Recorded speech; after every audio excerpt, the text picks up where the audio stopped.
Welcome to the Empower Room for Empowering Moments with your host, Timothy Hughes. Empowering Moments is brought to you by Empower Media, LLC, where we empower you, parents, and the entire community with transformative information to move mind and spirit to a higher state of well-being. So welcome to the Empower Room, and let's get started.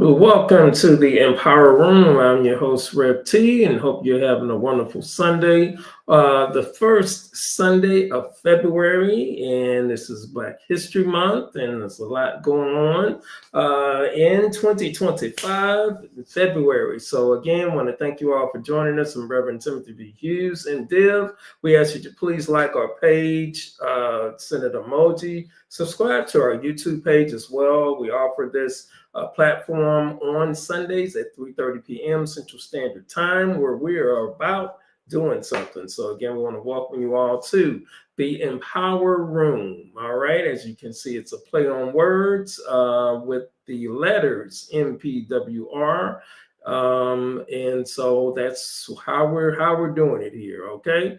All right, so Empower Media LLC is a social empowerment entity. And we empower community through digital media, book publishing, and live empowerment sessions is what we also offer that we'll get into near the end of the show. If you'd like to check out our website, it is MPWRMediaLLC1.com. MPWRMedia LLC1.com. All right, you want to make sure you put that one behind the LLC, and you will be able to go straight to our website. All right, to get more information in regard to what Empowering Moments in Empower Media LLC is all about. All right, so in this format of Empowering Moments on Sunday, what we do is we cover three areas of concern, if you will, dealing with the 3 C's, as we call them: culture, civic, and consciousness. All right, culture, civic, and consciousness. So with those, we definitely want to lift up in relation to the cultural piece. Today, we are definitely wanting to celebrate the beginning of Black History Month. I feel it to be really significant here in 2025 for us to celebrate that in light of all that we're experiencing socially and in our country. So excited about the contributions of African Americans throughout history. And as you can see, I'm representing with a shirt that kind of highlights inventors, African American inventors throughout our lifespan. So I'm so grateful to have this shirt, and just thought I'd represent on today with that. All right. So I hope that you are excited and feeling excited about this month as well, and as we should celebrate the greatness that comes from our community during this month, not only during this month, but throughout the entire year and past, present, and future. All right. And we are blessed to have a wonderful guest with us today, too, that we're going to get to very shortly after we go through our second component dealing with civics. All right, so this one has a little twist to it. In light of what has taken place in the last week, I've definitely wanted to remember and be in prayer for the families of those that were lost. The 67 in Washington, D.C., and then also the 7 in Philadelphia from the airplane crashes. We definitely wanted to lift those families up, those that have lost loved ones, families and friends.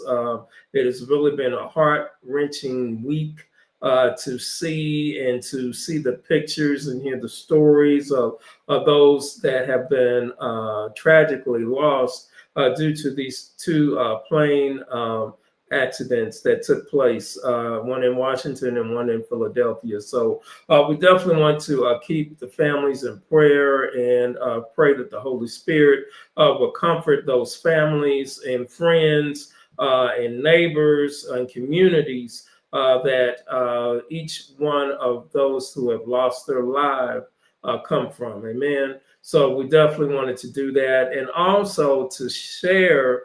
That's the civic twist for me, is how it has been explained on something that it is not. It's premature.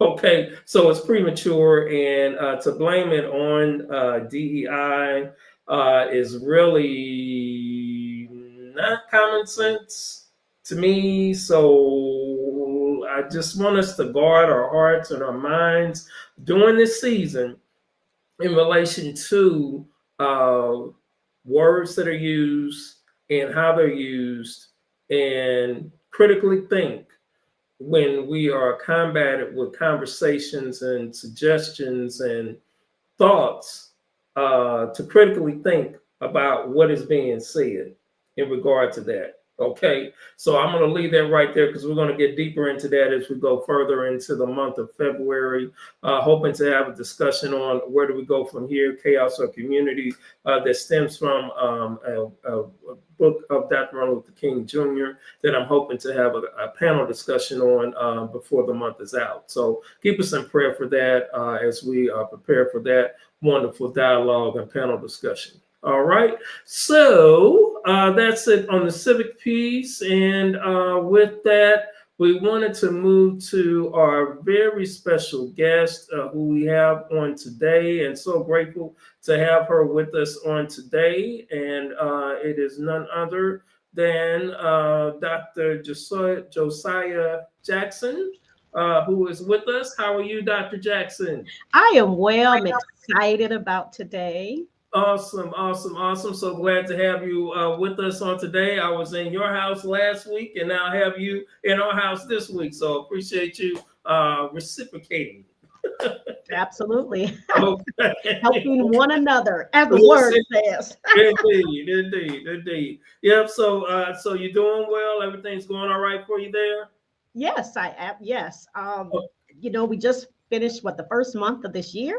Okay. And starting off a new month. I'm excited. All right. As I was the beginning of the year. All right. Absolutely. Yes, indeed. So tell us about yourself. Who is Dr. Jackson? Well, I am an educator of 32 years, okay, and also a church girl. Grew up in a Christian home, okay. So a lot of my upbringing was in the home, and I say in the home because I grew up under a Pentecostal parents, okay. And I come from that Pentecostalism where back then you couldn't do a lot, okay. And what I mean by that is so. My mother didn't believe that girls should be in sports or do any other type of activities. My brothers could do something, but it was about home, church, and school. Okay. So I want to say really grew up sheltered. Okay. I say sheltered because we couldn't go to a lot of places, but that was my upbringing. And so a lot of my professionalism or what I do as a professional is really everything is God-centered.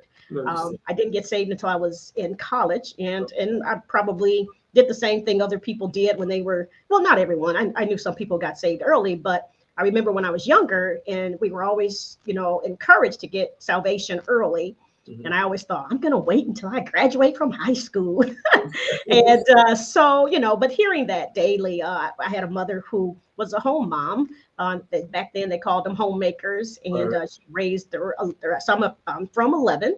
The middle of 11, and the way we were raised is a lot of what I still do in my personal and professional life. With a relationship with God. And again, like I said, I didn't get saved until I was 18, but a lot of what I do from working as a professional in education from day one, I still keep God first and do what I can to present that. Understand. Especially with how things are today. We hear I'm glad you mentioned that, Dr. Jackson, because what I find myself doing consciously is making sure in every interaction that I have that I am intentionally exhibiting Christ more so now than ever. It's really interesting. I agree with you on that. Yes, indeed. Yes, indeed. Absolutely. I mean, it's interesting you say that, because the more I see what's going on today Mm-hmm. with social, what I see on social media, how I Yes. see families raising, we have a lot of millennials, how they're raising their children, and a lot of them didn't get the upbringing or teaching that Yes. you or others of, us in that age range and group have Right. received. Right. And, with that, I just thank God that my mom instilled that in me. And I do want to say, because you talked about, how, because it really leads to as we're talking, other parts of how I do what I do today.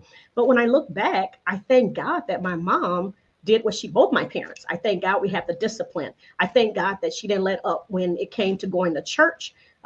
We were, we're from the denomination of Church of God in Christ. And when there was church, we were at church. I understand. My dad was a deacon in the church, so that was what we did. Besides going to school. Now, I will say, my siblings, I didn't really care to go. And again, when I look back, I liked going to church, but when you're young and your friends are doing other things, with church night, you don't have a choice. Yeah, I know the era. I remember definitely from my friends that were Church of God in Christ and all that from school coming up. Yes, indeed. I do feel you on that. I do understand. Yeah, so absolutely. So what led you to education? What led you to education? Interestingly, so when I was 6, I wanted to be a teacher. And I say this because of the household we were in. My mother, we had a television, and then the television, she felt at one point it was, which is interesting. They would show Dracula and other kind of movies on TV. Not like it's a little the same what we're seeing today, but she just felt, take the television out. So it was between that time that the television was out.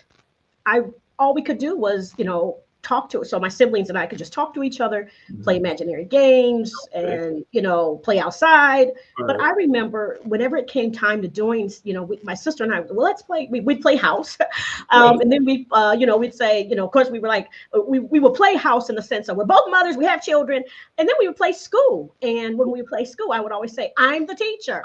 Say, okay. But I believe it was really from that, because I was always the teacher. And I remember saying to myself, when I get older, I want to be a teacher, not really knowing what that meant as far as from where I was at that age till later in life. And so what really happened throughout maybe 6 years old to high school, I didn't think about being a teacher anymore. I didn't really know what the steps were, how to go about that. I don't even know if I shared it with my mom, but somewhere along the way, I would say by 9th grade, and when I was in high school, then my mom says to me, well, why don't you become a stenographer?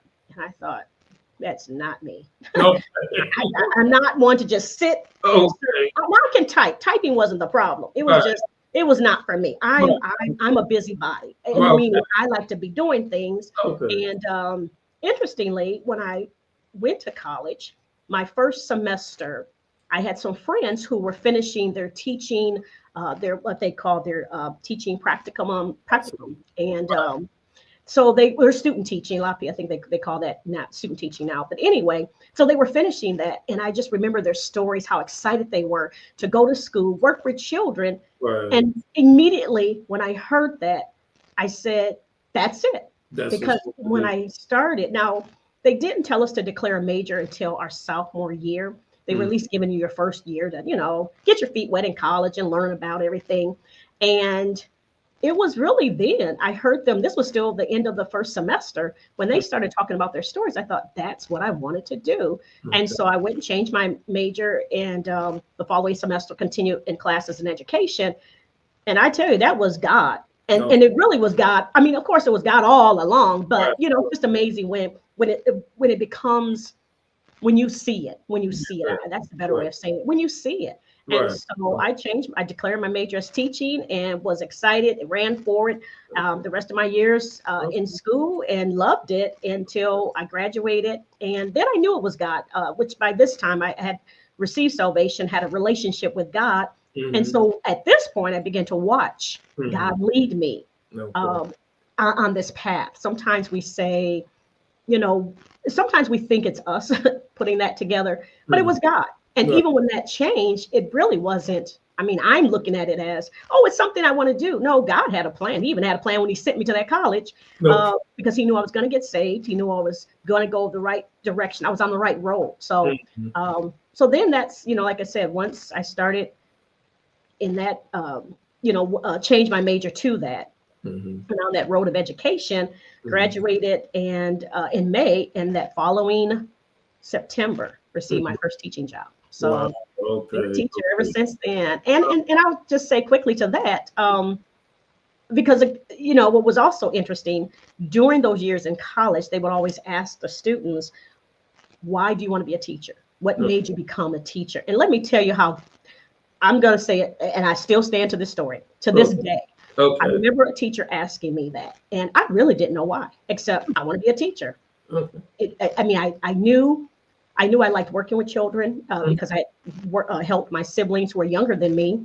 But that was all I knew. I didn't know any. There were no other reasons. Oh, I watched this person, had this person in my family. No, I did see people teach, but what I said to her was, "It's my gift." And here's what's weird. I said that not knowing what was coming out of my mouth. I just stayed with that until and then of course years later I'd say, why do I say it's my gift? I am at the place in my life in my teaching career where yes, it is definitely God that said it that day. It's your gift. It is your gift. That's a wonderful thing that you found it for sure. And as we talk about that, I wanted to get you to share more about your book here. Come Get These Kids. Yeah. So tell us what inspired you to write this book and what is it about? Well, that it was during 2020. As a matter of fact, right when we shut down, March 15th. I know that date. The school shut down, and I remember I think it was odd because we weren't sure what really was happening, how long we would be out. Right. I say because it was mid-March, end of the month. Around April was when I decided. And now what's interesting is I wasn't planning on writing another book. That's actually my third book.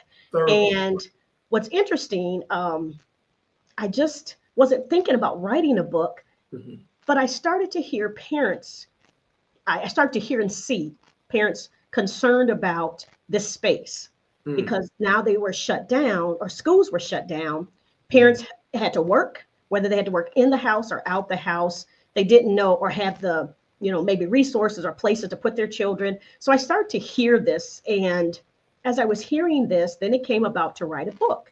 Actually, someone said, you want to write a book? You have time to write a book during this time. And again, we didn't know how long we were going to be in that space. Exactly. But as I would say, April, I start to see things happen with families, the struggle. That's what I saw. I saw the frustration. I saw the stress. And it wasn't just families, it was parents on that end, but it was educators on the other end who were, of course, surprised at this. But at the same time, educators were thinking, well, we need a break too. We didn't know how long. So anyway, through April, this came up. Well, by May, I started writing the book. Only God had me write the book in 30 days.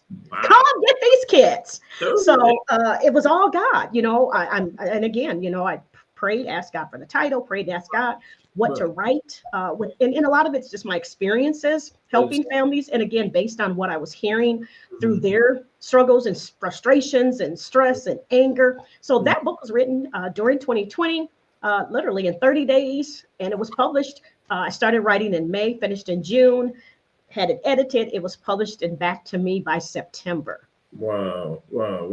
And I see you share testimony of God. Yeah, I see you share some tips in here. It looks like there's 11 tips. No, more than 12. I'm up to 12 tips. So 12 tips.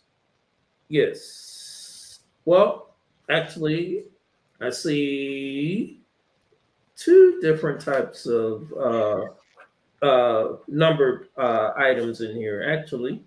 So and I was reading through it. I thought these tips were really, really important for parents to have, I would imagine, especially during COVID, to help give them a frame to use to be able to see that they can do what needs to be, to help educate their child while they're at home, and find it to be very, very instrumental. And are there any of the tips you'd like to share that you shared in the book? Yeah, well, what's interesting is now we're almost 4 or 5 years past that now, and interestingly, parents have they always had a choice of school choice, I should say, and so even looking back, that book was really written out of what they can do at that time, because we didn't know, we didn't know if school was going to begin after 2020, the next year. It did, some schools opened up that fall. And it was hybrid, some places, it was from state to state, had different choices of what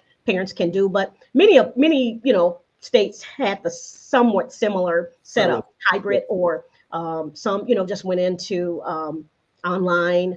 There was home, parents had the choice of homeschool. A lot of parents, because again, some felt comfortable in that space. Their child was doing better.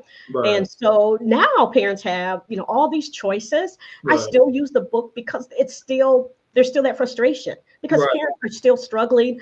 Even after 2020, we have the 2021 issues of mental illness. People had not been in that space, especially if you were alone. Maybe it was just you and your child.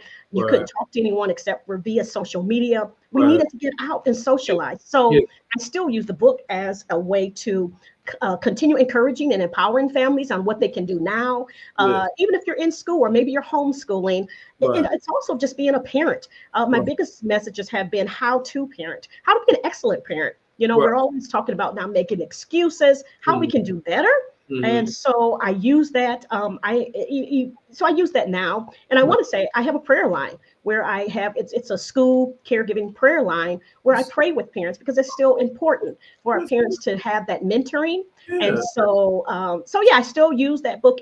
Although I want to say what's added to that is really talking about how to be a better parent, how to be an excellent parent, how to have an excellent spirit. And so I'm actually going to be starting a course in that. So if people are interested. I know you see my website, but you can also contact me, and I'll give that later. But I'm going to start a course. Come get these kids, a 4-week course where parents can join me and, get more information and just have that personal one-on-one time. I say one-on-one, it can be a group of you there, but, sometimes it's still one-on-one. You have access. There it is. You have access. That's good. That's important. That's important. That's important.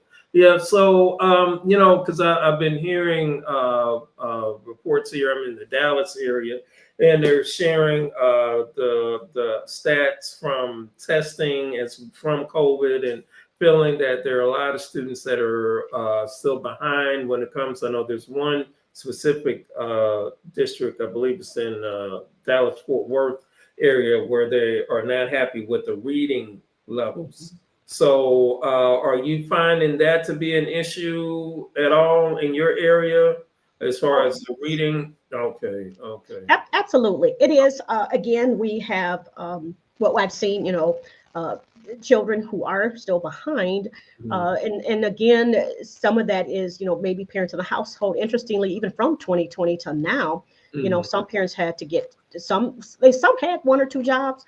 Some are having 3 jobs now. And so with all of that, the stresses of their own lives, then raising their children, and then being a young parent, or maybe they could be an older parent, and not having someone who instilled that in you, or, instilled in you as how to be a parent. And so that's tough.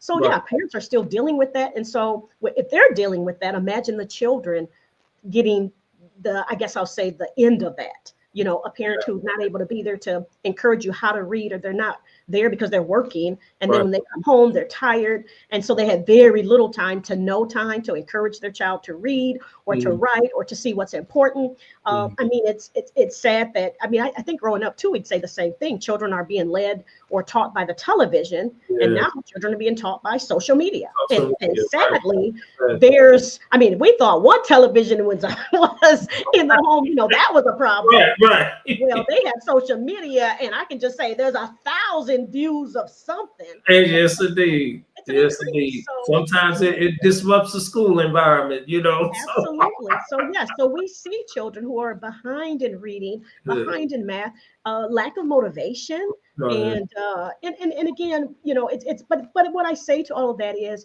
it's a two-part. The communication happens on both sides. It's No. not just all the educators. It's not because of course we get blamed for that. It's just you all, or you all are doing it all. Yeah, yeah. You're the wonder. They're the superhero here. You Right. do everything. Right. And Right. it's not just the parents. It takes both parties It to does. support your child. Does.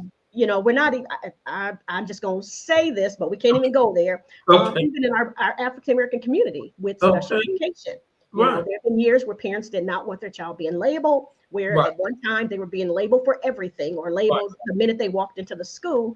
And Mhm. so there's still that concern. And Yes. so there's so much, there's so many layers to that. It And, is. like I say, my role is just to encourage, motivate, and help share and bring them together. So, Indeed. that's that, the come get these kids. It's a comical way. When I say comical, that whole phrase, come get these kids, Mhm. hoping that it's, a light phrase to help people realize, I'm not just, I'm not going to scare you, and I'm certainly not going to be the one hammering who you are or judging you, but it's really about healing and helping. Right. And that's what, like you say, empowering. Right, and I'm glad you said that because that's what I got from it. From what I read, it was an empowering book, and you have scriptures that are that you have imparted in the argument in a positive way, set as well, So I just appreciate this contribution for sure, and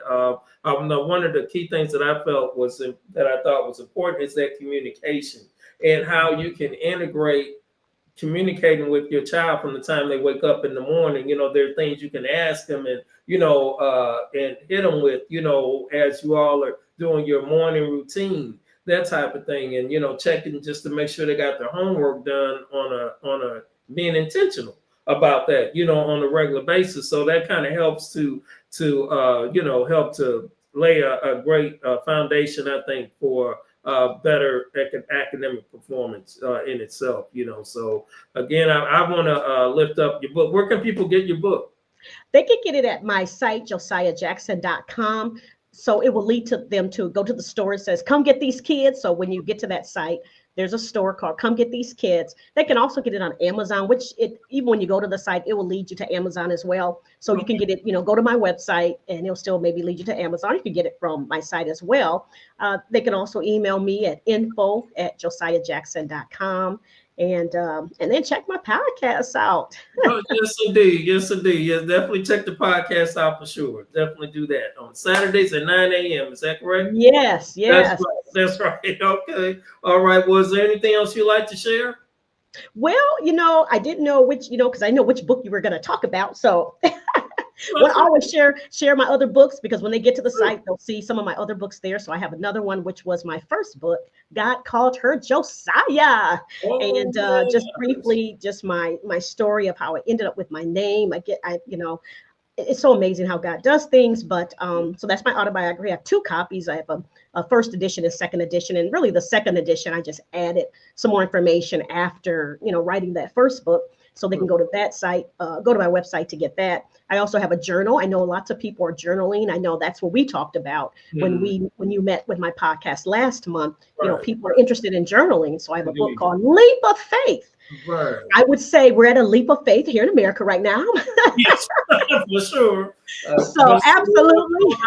Lean not to thine own understanding. Right. Walking by faith. Yes, but thank God He's in control. And the people of God, we got God's taking care of us. So, right. So absolutely.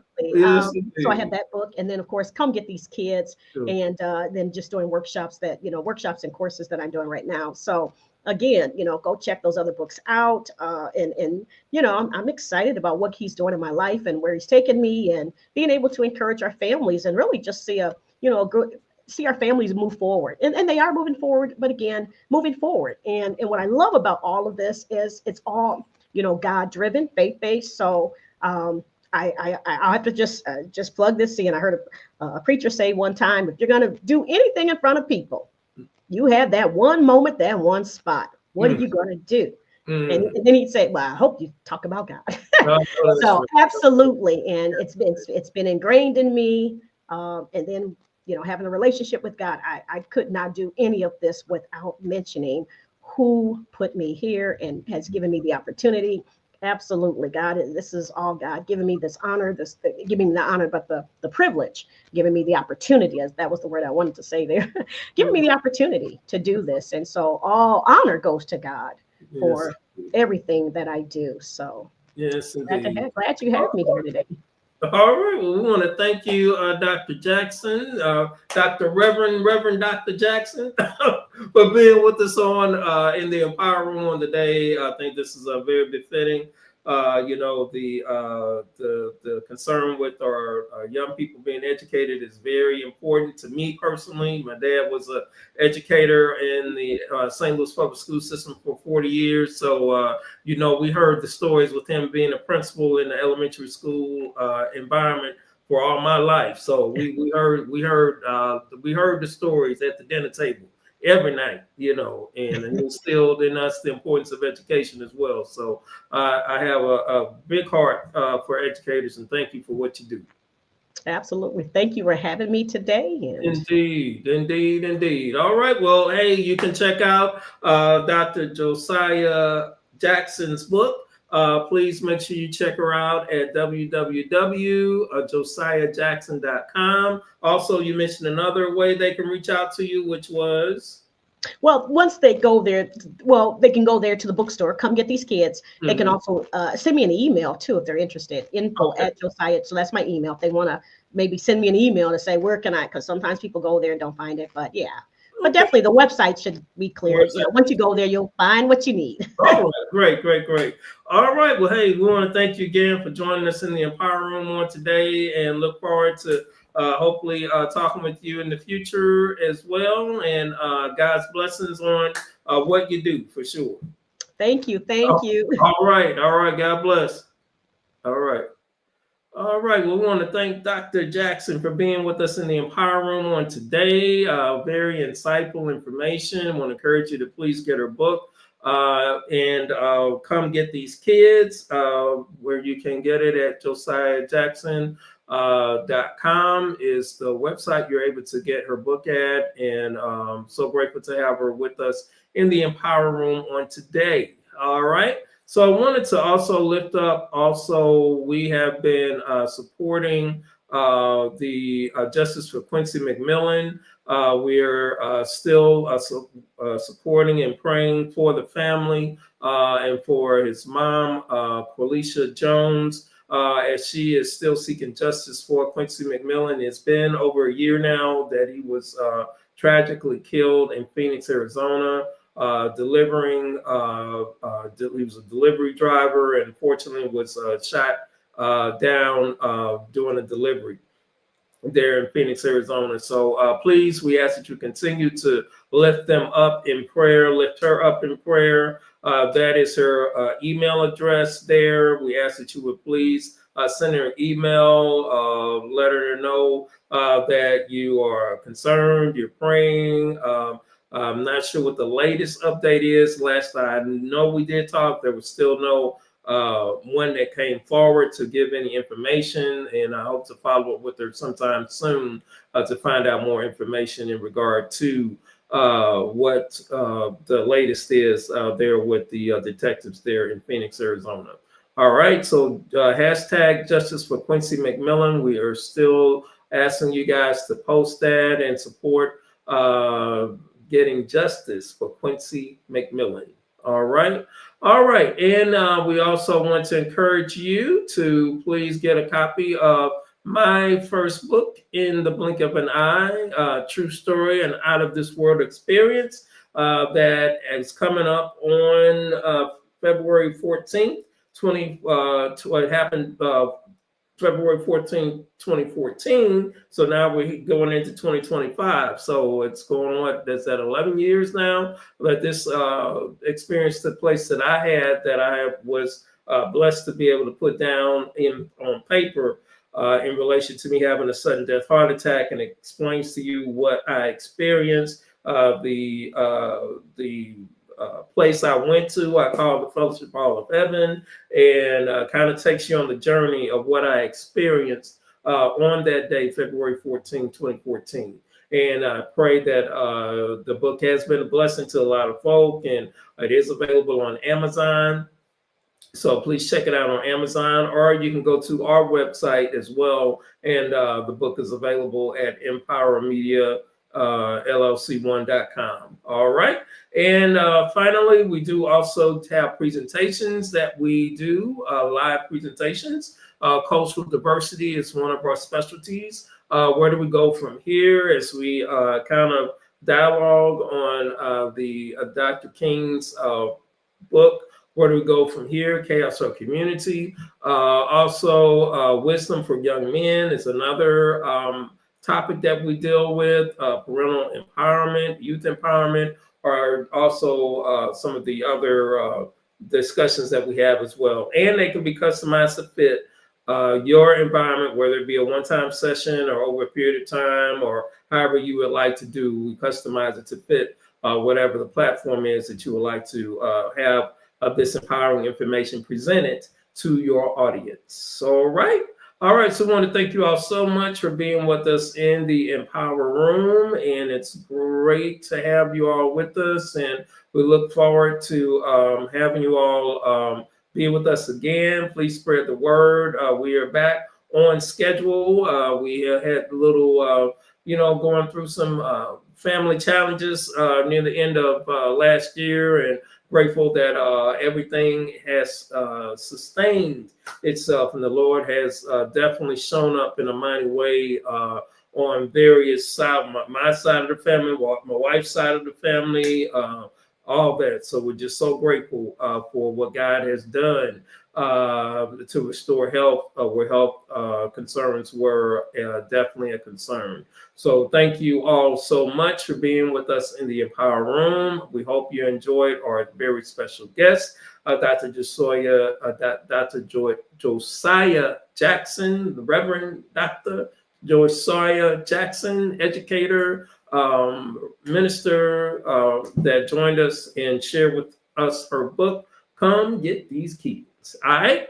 All right. So we hope that you all have a blessed rest of the day. And thank you so much for being with us again. And we'll see you again on next Sunday at 3:30 p.m. God bless.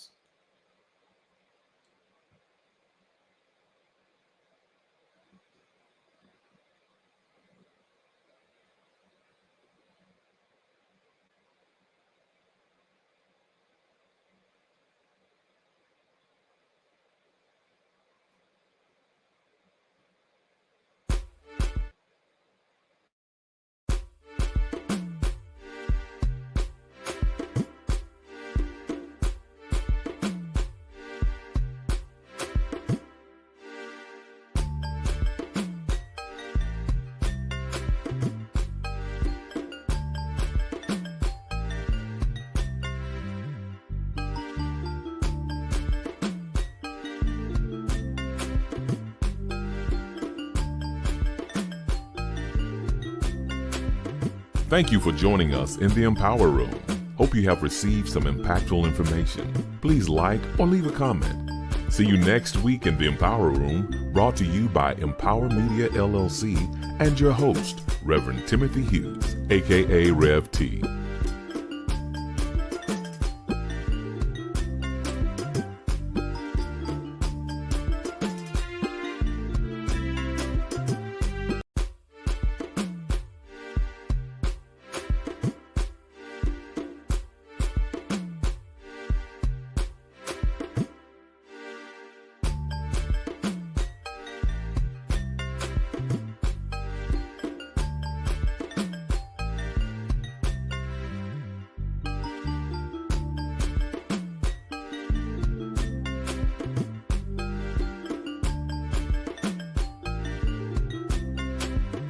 Thank you for joining us in the Empower Room.